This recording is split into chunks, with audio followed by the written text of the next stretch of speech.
Hello and welcome. मैं हूं प्रियंका संभव। इनकम टैक्स रिटर्न से जुड़े आपके तमाम सवालों का जवाब हम स्पेशल सेशन में लेकर आते हैं, क्योंकि टैक्स फाइलिंग के दिन अब करीब आने शुरू हो गए। आप कह सकते हैं उल्टी गिनती जो है वो शुरू हो चुकी है। अब एग्जैक्टली 1 महीने का वक्त है और लास्ट डे तक वेट मत कीजिएगा, उससे पहले ही अपने रिटर्न को फाइल कर दीजिएगा। लेकिन अगर आप रिटर्न फाइल करने के प्रोसेस में हैं और दिमाग में कई सवाल उठ रहे हैं तो क्या करें? अब उतना वक्त नहीं है कि आप 4 लोगों से पूछें। आपको सीधे सीधे एक एक्सपर्ट एडवाइस मिलनी चाहिए टाइमली, और ताकि आप सही डिसीजन ले सकें। अगर आप किसी सीए से जाएंगे एडवाइस लेने के लिए तो अच्छी बात है, आपको लेनी भी चाहिए, लेकिन उससे पहले आपको अपना होमवर्क पूरा करना है। और आपको इस होमवर्क के लिए हम तैयार कर रहे हैं अपने इस खास शो में। मेरे साथ हैं जाने माने टैक्स एक्सपर्ट और चार्टर्ड अकाउंटेंट विनोद रावल जी। तो अपने सीए के पास जाने से पहले अपने इन्फॉर्मेशन को कैसे क्रॉस चेक करना? विनोद सर नमस्ते। आप काफ़ी मदद कर रहे हैं। बहुत सारे लोग लगातार हमें मैसेजेस भेज रहे हैं कि भाई विनोद जी से सवाल हम पूछना चाहते हैं। तो एक तरह से एक प्री राउंड है, फाइनल जो वो भरेंगे उसके पहले। So thank you so much, आप हमारे लिए वक्त निकाल रहे हैं sir. Thank you very much. Thank you money 9, thank you for this support. और मैं देख रहा हूँ बहुत सारे क्वेश्चंस हैं, छोटे छोटे। चलिए शुरू कीजिए आप। बिल्कुल ठीक कहा सर। सीधा हम डाइव इन करते हैं क्वेश्चंस की तरफ, क्योंकि बहुत सारे क्वेश्चन हैं। और जैसा विनोद सर ने कहा ना, छोटे छोटे क्वेश्चन है, लोग छोटी छोटी बातों को लेकर फंस जाते हैं और फिर डिले होता जाता है, और ये डिले हम नहीं चाहते हैं आप करें। तो अहमद जी के क्वेश्चन से हम शुरू करते हैं। अहमद जी ने हमें बताया कि उनकी कंपनी ने उन्हें ले ऑफ किया है और उन्हें एक सेवरेंस का पैकेज मिला है 70 लाख रुपए का। इस अमाउंट को हासिल करने के लिए मैंने गोपनीयता के लिए अग्रीमेंट भी साइन किया है। तो मेरी कंपनी ने फाइनेंशियल ईयर 2023-24 में मेरा टीडीएस भी काटा है, लेकिन मेरा सवाल है कि क्या इस पैसे पर टैक्स काटा जाना चाहिए? ये जो सेवरेंस पैकेज है इस पर क्या टीडीएस कंपनी ने काटा है वो सही था, और इनको इस पर किसी तरह की छूट मिलेगी क्या विनोद सर? देखिए अहमद साहब, आपको 70 लैक्स आपकी कंपनी ने पे किया है और कॉन्फिडेंशियलिटी भी आपने साइन किया है। ये तो इस प्रोसेस का पार्ट है। इनकम टैक्स के प्रावधानों में सेक्शन 10 के अंदर जाके सेक्शन 10B, कैपिटल बी, वहां जाइए, आपको आपके सवाल का जवाब उस सेक्शन में मिलेगा, जो ये कहता है कि अगर आपने, क्योंकि पूरी इंफॉर्मेशन नहीं दी है तो हमें मालूम नहीं आपने कितने साल काम किया है कंपनी के साथ था। तो अगर आपने 6 साल से ज्यादा काम किया अपनी कंपनी के साथ तो आपको कुछ एक डिडक्शन मिलता है, एग्जम्पशन मिलता है, जबकि पूरे 70 लैक्स नहीं मिलता है। तो वो जो डिडक्शन है वो आप क्लेम करिए, उसको वो टैक्स फ्री है, बाकी का आपका सारा पैसा टैक्सेबल है। इसीलिए कंपनी ने आपका टैक्स भी काटा है, ताकि आप उस टैक्स को जो कट जाए उसके बेसिस पे अपनी रिटर्न फाइल करें और सरकार को उसकी इंफॉर्मेशन ऑनेस्टली पहुंच गई हो। तो आप एक बार सेक्शन 1010 भी चेक कर लीजिएगा, आपको आपके सवाल का जवाब उस सेक्शन से मिलेगा। वैसे वो 5 लाख रुपए तक टैक्स फ्री है, तो you can take the advantage. Okay, so 5 lakh तक टैक्स फ्री है, उसके ऊपर टीडीएस काटना कंपनी का, आप कह रहे हैं बिल्कुल सही है, वो नियमों के अनुसार रहा है, राइट विनोद सर? जी बिल्कुल, आपका कहना बिल्कुल ठीक है जी। बढ़ते हैं नेक्स्ट क्वेश्चन की तरफ। सुरेंद्र पाल जी ने मुझे मेल किया था हमारे पिछले हफ्ते के एपिसोड को देखने के ठीक बाद। तो सुरेंद्र सर जो है वो गवर्नमेंट एम्प्लॉय हैं, रिटायर्ड हो चुके हैं, और रिटायरमेंट के वक्त यानी इसी साल इन्हें जो है 50 लाख से ज़्यादा की रकम मिली है। तो इसमें ग्रेचुइटी है, कम्यूटेशन है, जीपीएफ का विड्रॉल है, लीव इनकैशमेंट है, इन सब को मिला करके एक अच्छी खासी रकम जो है इन्हें मिली है। तो आईटीआर फाइल करते वक्त किस तरह की टैक्स छूट इन्हें मिल सकती है? और इनके क्वेश्चन का एक और हिस्सा जो अपने बेटे के लिए पूछ रहे हैं, इन्होंने अपने बेटे के को कार खरीदने के लिए लगभग 17 लाख रुपए का पेमेंट किया है, जो बेटे को नहीं कार डीलर को किया है, और बेटा भी जो है वो गवर्नमेंट एम्प्लॉय है। क्या मेरे बेटे को इसे अपने रिटर्न में दिखाना होगा? उसकी सैलरी लगभग 5 लाख रुपए है। देखिए सुरेंद्र पाल जी, आपने जो अपने क्वेश्चंस को कई टुकड़ों में बांटा है, तो आपको एक्चुअली बहुत डिटेल में देखना होगा। आपके एलटीसी पे अलग डिडक्शंस हैं, लीव ट्रैवल पे आपको डिडक्शन मिला, जैसे मैंने पहले बताया आपको रिटायरमेंट बेनिफिट में ग्रेचुटी पर डिडक्शन जो है वो आप सेक्शन 1010B में है। इस तरह से जब आप सेक्शंस के अंदर देखेंगे जा करके, तब आप अपनी कैलकुलेशंस उसके अंदर कर सकते हैं। मेरे ख्याल से इस क्वेश्चन का आंसर मैं डिटेल्ड आपको जो है बाद में सेंड कर दूंगा। आपका जो सेकंड पार्ट है, जो आपने कहा कि आपने बेटे को 17 लाख रुपए की पेमेंट की है, वो आप अपने बेटे को आप जो दे रहे हैं वो आप एक तरह से या तो गिफ्ट दे रहे हैं या लोन दे रहे हैं। तो अगर आप गिफ्ट दे रहे हैं तो गिफ्ट डीड बना लीजिए, कोई इशू नहीं है, कोई टैक्सेशन उसके ऊपर नहीं है। और अगर आप लोन की तरह से उसको दे रहे हैं तो बिल्कुल आप अपने बेटे को दे सकते हैं, आप अपने बेटे से बाद में उसको वापस ले सकते हैं। तो ये आपके क्वेश्चन का आंसर है। ओके तो आप कह रहे हैं क्योंकि अलग अलग कंपोनेंट्स हैं, ग्रेचुइटी है, कम्यूटेशन है, पीएफ है, तो ये सब पर एक जवाब नहीं हो सकता है, थोड़ा लंबा जवाब होगा। विनोद सर, मैं आपको रिक्वेस्ट करूंगी कि एक डिटेल जवाब प्लीज़ इनका बनाकर आप हमें भेजिएगा। हम आपको सुरेंद्र सर मेल करते हैं इससे। अब मेरे साथ सतविंदर जी फ़ोन लाइन पर जुड़ गए हैं। नमस्ते सतविंदर जी, किस शहर से जुड़े हैं, क्या जानना चाहते हैं आप? जी नमस्ते मैम। नमस्ते जी मैम, मैं श्रीनगर से बात कर रहा हूँ अभी। कहाँ से? श्रीनगर से। श्रीनगर से जी। बताइए सर, क्या जानना चाहते हैं आप ओल्ड और न्यू टैक्स रेजिम में लेकर के आपको उलझन है, पूछिए। जी जी जी मैम, मेरा जो डिडक्टर ने आईटीआर काटा गया है, मेरा जो टीडीएस काटा गया है, वो अपना ओल्ड टैक्स रेजिम के थ्रू काटा गया है। बट अभी मैं जो आईटीआर फाइल कर रहा हूँ, मैं न्यू टैक्स के हिसाब से करना चाहता हूँ। जो मेरा ओल्ड में कटा गया है वो है 45,000 समथिंग है कुछ, बट जब मैं न्यू में फाइल कर रहा हूँ तो वहाँ पे टैक्स लाइबिलिटी शो कर रहा है उसमें। तो मैं ये पूछना चाहता हूँ कि उसमें रिफंड करवाने के लिए मेरे को क्या चेंजेस करने पड़ेंगे? ओके ठीक है। मैं ऑलरेडी 45,000 तो मेरा पहले ही कट चुका टीडीएस जो कटा है। जो अभी मेरा बन रहा है न्यू टैक्स के शेम से, वो 2,000 करीब बन रहा है कुछ। ये आपको टैक्स लाइबिलिटी बन रही है 2018 रुपए की? जी जी जी जी 2018 रुपए की, आपने गलत टाइप कर दिया है। सो 2018 वो होना चाहिए। सो 2018 रुपए की उनकी टैक्स लाइबिलिटी न्यू रिजीम में बन रही है। विनोद सर, कैसे आप सतविंदर जी को क्या करने की सलाह देंगे? सतविंदर जी, पहले तो आपको मुबारक, आप इतनी दूर से आप ये शो देखते हैं, बहुत अच्छा लगता है ये देखते हुए। श्रीनगर तक आपका रीच है प्रियंका जी। सतविंदर जी जी सर, आपके न्यू टैक्स रिजीम में आपका टैक्स का कैलकुलेशन 47,000 माइनस 45,000 करके 2,000 आ रहा है, या सिर्फ 2,000 आ रहा है और 43,000 का रिफंड बनता है? ओनली सर 2,018 रुपीज बन रहा है। तो आप न्यू टैक्स रिजीम में अपनी रिटर्न को फाइल कर सकते हैं, आपको कोई इसमें दिक्कत नहीं है। आप 43,000 अपना रिफंड सरकार से ले सकते हैं, भले ही आपका डिडक्शन ओल्ड टैक्स रिजीम में हुआ हो। आप अपनी रिटर्न को न्यू टैक्स रिजीम में फाइल कर लीजिए और रिफंड ले सकते हैं आप इसके अंदर। तो सर आपको उसको फाइल सबमिट करने से पहले मुझे लाइबिलिटी पे करनी पड़ेगी या कैसे करना पड़ेगा? नहीं नहीं सर, आपका 45,000 कटा हुआ है, तो आप उसको 43,000 का रिफंड आएगा ना आपका, जैसा आप बता रहे हैं जी। बट रिफंड सर उसमें शो नहीं कर रहा, अभी लाइबिलिटी शो कर रहा है। इसका मतलब आपका या तो उसके बाद भी 2045 के बाद भी 2,000 बन रहा है, तो आप एक बार ओल्ड और न्यू टैक्स रिजिम में दो पूरे नंबर्स डाल के चेक कर लीजिए। शायद ओल्ड में आपका टैक्स ज्यादा बनेगा और न्यू में कम बनेगा, तो आप कंपेयर कर लीजिए, जिसमें कम आए उसके अंदर आप रिटर्न फाइल कर सकते हैं। चॉइस आपकी है, जिसमें कम टैक्स आए पेएबल, मैं पेएबल टैक्स की बात कर रहा हूं, आपका जो कटा है वो उसके बाद की बात है। आप अपना टैक्स पेएबल चेक कर लीजिए और उसको आप एडजस्ट करके आप अपनी रिटर्न फाइल कर सकते हैं। जिस मर्जी रिजीम में चाहें उसमें जा सकते हैं, लेकिन अगर आप ओल्ड टैक्स रिजीम में जाएंगे तो आपको एक फॉर्म 10 IEA फाइल करना होगा, वो मैंडेटरी है इस पर फाइल करना। जी सर। ओके तो चलिए एक बार आपको कंपैरिजन करना होगा, टैक्स पेबल दोनों ही रिजीम में चेक कर लीजिएगा। पर मुझे लगता है कि ज़्यादातर लोग ये पा रहे हैं कि जब वो कंपेयर कर रहे हैं, specially senior citizen Vinod sir, मैंने खुद कुछ लोगों से बात की है तो मुझे यही देखने को मिला, ये सीनियर सिटीजन जो थे वो न्यू टैक्स रिजीम में अपना ज़्यादा टैक्स बचा पा रहे थे और उन्होंने सोचा था कि भाई ओल्ड में ज़्यादा बचेगा। सो यू नो और टैक्स पेबल भी जो है वो न्यू टैक्स रिजीम में सीनियर सिटीजन्स के लिए कुछ केसेस में मैंने पर्सनली देखा कि कम हो रहा है, तो एक बार चेक ज़रूर कर लीजिएगा सतविंदर सर।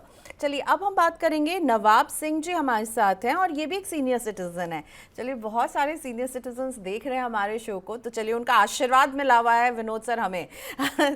नवाब सर नमस्ते, बताइए क्या जानना चाहते हैं आप? रिटायरमेंट बेनिफिट पर ही है आपका सवाल? विनोद जी भी नमस्कार, आपको भी नमस्ते। और मैंने अपना रिटायरमेंट बेनिफिट की एफडी करा दी थी, तो अब वो मैच्योर हुई तो मैंने अपने बेटे को, बहू को, बेटी को और वाइफ को, इन चारों को ट्रांसफर कर दिया है। जी जी हेलो, हाँ सुन तो पा मैं रहे जानना हैं चाहता हूँ कि क्या मेरे ऊपर कोई टैक्स लायबिलिटी बनेगी इनकी, या इन्हीं के पैन से इन्हीं के कटेगा, इन्हीं को देना पड़ेगा? ओके तो इन्होंने एफडी करवाई है वाइफ के नाम, बेटी के नाम, बेटे के नाम और बहू के नाम, राइट? 20-20 लाख की एफडी करवाई है। तो अब जो है इस एफडी पर जो इंटरेस्ट आएगा उस पर टैक्स किसको देना होगा? नवाब सर को देना होगा या जिनके नाम इन्होंने एफडी करवाई है? विनोद जी। नवाब सिंह जी, नमस्कार। देखिए, ऐसा है, आपने जो रिटायरमेंट बेनिफिट से आपको पैसा मिला, आपने उसकी लिखा कि आपने एफडीआर दी हैं 4 लोगों को, तो आप सेक्शन 64 इनकम टैक्स का जो है वो क्लबिंग प्रोविजन की बात करता है। उसके अंदर सिर्फ वाइफ, डॉटर इन लॉ और माइनर चिल्ड्रन है। तो आपके केस में क्योंकि आपके चिल्ड्रन मेजर है, शायद आपने ऐसा मेंशन किया था, तो आप बच्चों की जो एफडीआर पे इंटरेस्ट आया उस पे तो वही लोग टैक्स देंगे। जहां तक वाइफ का और डॉटर इन लॉ है, उनको जो इंटरेस्ट पर इनकम आएगी वो आपकी इनकम में क्लब हो जाएगी सेक्शन 64 में, और उसके ऊपर आपको टैक्स देना होगा, वो आप देंगे, और बाकी दोनों जो है वो अपने अपने पैन पर दे देंगे। तो इसमें किसी तरह का कोई इशू नहीं।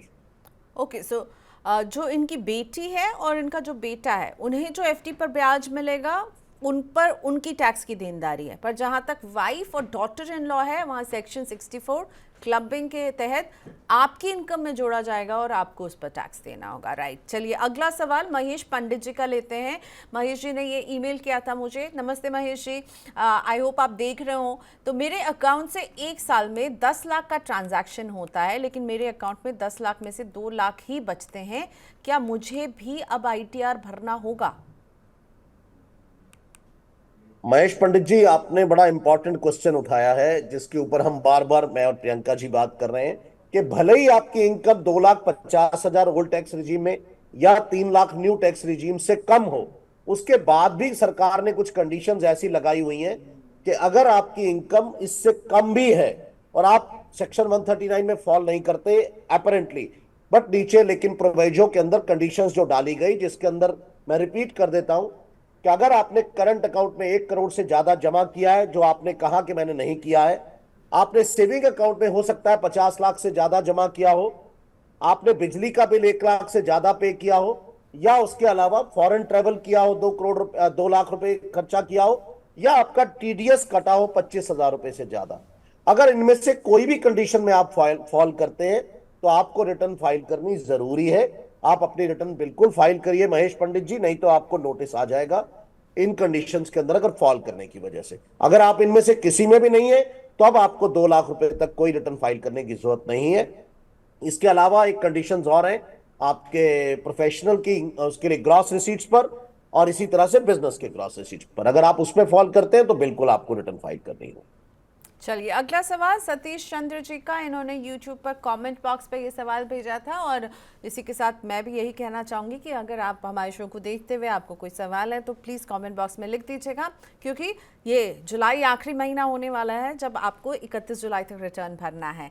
सतीश चंद्र जी का क्वेश्चन ये है विनोद सर, कि ये जानना चाह रहे हैं FD के ब्याज और डिविडेंड इनकम के लिए एडवांस टैक्स वो कैसे चेक कर सकते हैं और इसे कब और कैसे पे कर सकते हैं?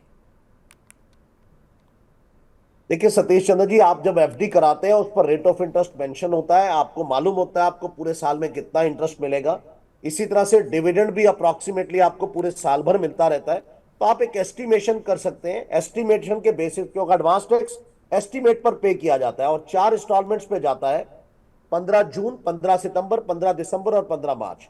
तो आपके पास 4 इंस्टॉलमेंट्स का टाइम होता है। आप अपने एस्टिमेट को कभी भी रिवाइज कर सकते हैं, आप ही को खुद करना है। तो अगर आपका डिविडेंड और इंटरेस्ट से इनकम आ रही है तो आप एस्टिमेट कीजिए, पहली इंस्टॉलमेंट इस साल की 15 जून की पे हो चुकी है, 15 सितंबर को कैलकुलेट कीजिए उससे पहले पहले, और पूरे साल का एस्टिमेट करके 15 सितंबर को 45% पे कर दीजिए। सिमिलरली दिसंबर में जाएंगे 75% पे कीजिए, और मार्च तक आपको 15 मार्च तक सब मालूम हो जाता है अल्टीमेटली कि कितना आने वाला है। तो आप 15 मार्च तक अपना 100% टैक्स पे कर सकते हैं, और अपने ब्याज 234 ABC का जो इंटरेस्ट है उसको आप सेव कर सकते हैं उसके लिए। अगला सवाल AK श्रीवास्तव जी का, और ये भी सीनियर सिटीजन है, पेंशनर है, और इन्होंने हमें बताया है कि बैंक मेरी पेंशन से हर महीने TDS काटता है, लेकिन जब मैंने SBI पेंशन सेवा से ऑनलाइन फॉर्म 16 डाउनलोड किया तो उसमें गलतियां थी, ज़्यादा TDS काटा गया था और कम दिखाया जा रहा था। तो अब इन्हें क्या करना चाहिए? तो आज लगातार बहुत सारे पेंशनर्स हमसे क्वेश्चन पूछ रहे हैं विनोद सर, बताइए श्रीवास्तव जी के लिए क्या सोल्यूशन आप ऑफर कर रहे हैं? श्रीवास्तव जी, आपका समस्या का समाधान स्टेट बैंक के पास है, इनकम टैक्स के पास नहीं है, क्योंकि इनकम टैक्स के फॉर्म 16 में रिपोर्टिंग आपके बैंक ने गलत किया है। तो आपको अपने बैंक का जो भी सेल है उससे बात करनी होगी, या ब्रांच मैनेजर से कीजिए, जा करके ब्रांच में मिलिए, वहां से जा करके आपको ठीक कराना होगा। वो इस पर करेक्शन स्टेटमेंट अपना फाइल करेंगे, जिससे आपका फॉर्म 26A ठीक हो जाएगा और आपका फॉर्म 16 ठीक होगा। उसके बेसिस पे आपको जो है करेक्शन होगी, ठीक होने के बाद आप रिटर्न फाइल कीजिए। अभी समय है, मेरे ख्याल से आप करा सकते हैं। फिर भी अगर आपको लगता है कि तब तक ठीक नहीं हुआ है, तो अपनी रिटर्न फाइल कर दीजिएगा बिफोर टाइम अपने करेक्ट नंबर्स के साथ। जरूरत पड़ेगी तो आपको दिसंबर तक रिवाइज करने का समय मिलेगा, आप तब अपनी रिटर्न को रिवाइज कर सकते हैं। लेकिन अभी आप फाइल करिए, और अभी टाइम है, 5-10 दिन में, 15 दिन में करेक्शन करा लीजिए, उसके बाद आप फाइल कर दीजिए। और अब नीरज वैश्य हमारे साथ फोन लाइन पर जुड़ चुके हैं। सर नमस्ते, बताइए कैसे मदद करें आपकी। नीरज सर, आपको मेरी आवाज आ रही है? हेलो, हाँ नमस्कार। नीरज जी, स्वागत है मनी 9 पर। किस शहर से जुड़े हैं और अपना सवाल भी पूछिए। अच्छा सर, मेरा सवाल ये है कि मेरा जो वर्क है वो इंटरेस्ट पे मैं पैसा दे रहा हूँ, ठीक है? जी, आप तो मुझे इंटरेस्ट पर ITR पैसा देते हैं? हाँ, तो उस पे मेरे को मान लो कि सालाना 7 लाख की अगर प्रॉफिट होता है तो मेरे को कैसे टैक्स भरना रहता है उसमें? ठीक है, 7 लाख का प्रॉफिट होता है और आप 7 लाख, 7 लाख, 4 लाख, 7 लाख, 7 लाख, 4 लाख, 7 लाख, 7 लाख का प्रॉफिट। हाँ, मैंने भी हाँ, साथ हाँ। ही बोला था। आप कौन से शहर से जुड़े नीरज जी, ये भी बता दीजिए। अहमदाबाद से। अहमदाबाद से, चलिए।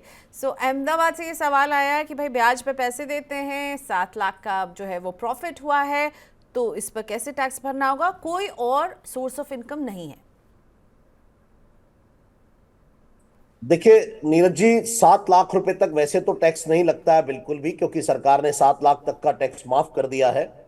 और फिर भी अगर आपको रिटर्न आपकी जरूर फाइल करनी होगी, वो आप रिटर्न फाइल कीजिए, और टैक्स आपको बिल्कुल नहीं लगेगा 7 लाख रुपए तक। आप न्यू टैक्स रिजीम में अपनी रिटर्न फाइल कर दीजिए, नो टैक्स से आपकी फाइल हो जाएगी।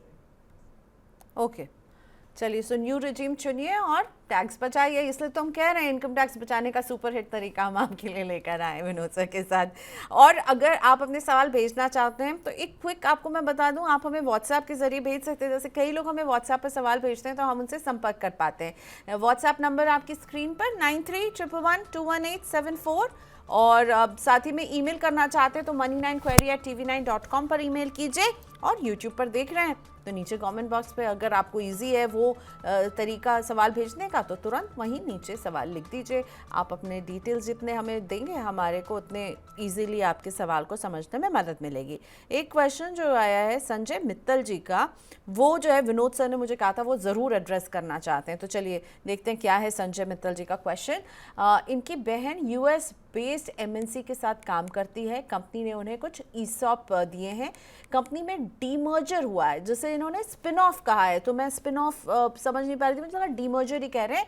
जिसके बाद जिन लोगों के पास होल्डिंग कंपनी के 10 शेयर थे, उन्हें कंपनी की US सब्सिडरी के 4 शेयर मिले हैं। ऐसे में स्पिन ऑफ पर क्या टैक्स लगेगा और बेचने पर कैपिटल गेन कैलकुलेशन कैसे करी इनकी सिस्टर?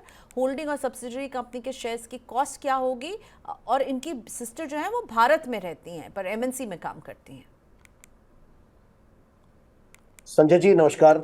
संजय जी ऐसा है, देखिए आप है, इंटरेस्टिंग क्वेश्चन था, इसीलिए मैंने इसको लिया कि आपकी सिस्टर को जो एम्प्लॉय स्टॉक शेयर्स मिले, वो जब शेयर उनको मिले तब वो उनकी सैलरी में एज ए परक्विजिट ऐड कर दिए जाते हैं, और वो कर दिए गए होंगे, उन्होंने उस पर टैक्स दे दिया है। तो जितना परक्विजिट उनको उस वक्त लगा था उस पर वो टैक्स पे कर चुकी हैं, और वो उनकी कॉस्ट ऑफ एक्विजिशन है। अब उसके बाद हम चलते हैं आगे कि स्पिन ऑफ। स्पिन ऑफ जब हुआ, जब उनको एक कंपनी के शेयर बदल करके दूसरी के दिए गए, इसको स्पिन ऑफ कहते हैं प्रियंका जी, जिसकी आप बात कर रहे थे कि होल्डिंग कंपनी से सब्सिडरी के 4 शेयर दे दिए गए। तो संजय जी, जिस वक्त स्पिन ऑफ किया जा रहा है उस टाइम आपको टैक्स किसी तरह का नहीं देना है। और मैं उस पर एक चीज ऐड कर दूं कि जो ओरिजिनल शेयर्स की डेट ऑफ होल्डिंग थी वही आपकी डेट ऑफ होल्डिंग रहेगी। और जो टैक्स लगेगा जब इन शेयर्स को फाइनली आप सब्सिडरी के शेयर, जब आप 4 शेयर जो आपको मिले हैं जब आप सेल करेंगे, तब आपको उन पर टैक्स देना होगा। और वो टैक्स देने का तरीका यह है कि शॉर्ट टर्म कैपिटल गेन है तो 15%, लॉन्ग टर्म है तो 10%, और इसमें इंडेक्सेशन नहीं होगा क्योंकि ये फॉरेन के शेयर्स हैं। Okay. और बेसिकली मैं इसके साथ और एक चीजें ऐड करना चाह रहा था कि आपकी सिस्टर से कहिएगा कि वो अपनी फॉरेन एसेट की डिक्लेरेशन जब इनकम टैक्स की रिटर्न फाइल करें तो वहां जरूर दिखाएं, कहीं गलती से वो छूट ना जाए, क्योंकि वो सबसे इंपॉर्टेंट है, क्योंकि अगर वो छूटेगा तो उसकी बहुत हैवी पेनल्टी है। तो ये 3 स्टेजेस हैं इसकी। पहली स्टेज वो क्रॉस कर चुकी हैं, जब उनको शेयर मिले थे उन्होंने अपनी इनकम में ऐड कर दिया। दूसरी स्टेज अभी आपने जो मेंशन की स्पिन ऑफ वाली, स्पिन ऑफ पर आपको कुछ नहीं करना है, सिर्फ रिकॉर्ड मेंटेन करना है। और जब वो इसको सेल करेंगी तो आइदर 15% और 10% जिसमें भी फॉल करेंगे। और इंफॉर्मेशन देने के लिए उनको अपनी आईटीआर के फॉरेन एसेट्स का जो फॉर्म शेड्यूल है उसको फिल करना जरूरी है, और वहां ये शेयर दिखाने बहुत जरूरी है। अगर वो ऐसा नहीं दिखाएंगी तो ब्लैक मनी एक्ट के अंदर उनको प्रॉब्लम हो सकती है, और प्लस नॉन डिक्लेरेशन की इनकम टैक्स की पेनल्टी आती है, which is 10 lakh rupees, which is a heavy penalty. तो मैं इसलिए इस शेड्यूल क्वेश्चन को एफए शायद है इसका नाम, राइट? शेड्यूल एफए, जी, फॉरेन schedule। Asset schedule. इसका ख्याल रखिएगा मित्तल सर, इसको मिस नहीं कीजिएगा। और डिटेल में आपको जवाब दिया है, कुछ मिस हो रहा है तो ज़रूर लिखकर बताइएगा हमें। अब हमारे साथ फ़ोन लाइन पर अमेठी से MS सईद साहब जुड़ चुके हैं। सईद साहब नमस्ते, मनी 9 में स्वागत है। प्रियंका बोल रही हूँ मैं, बताइए टैक्स पर आप क्या पूछना चाहते हैं?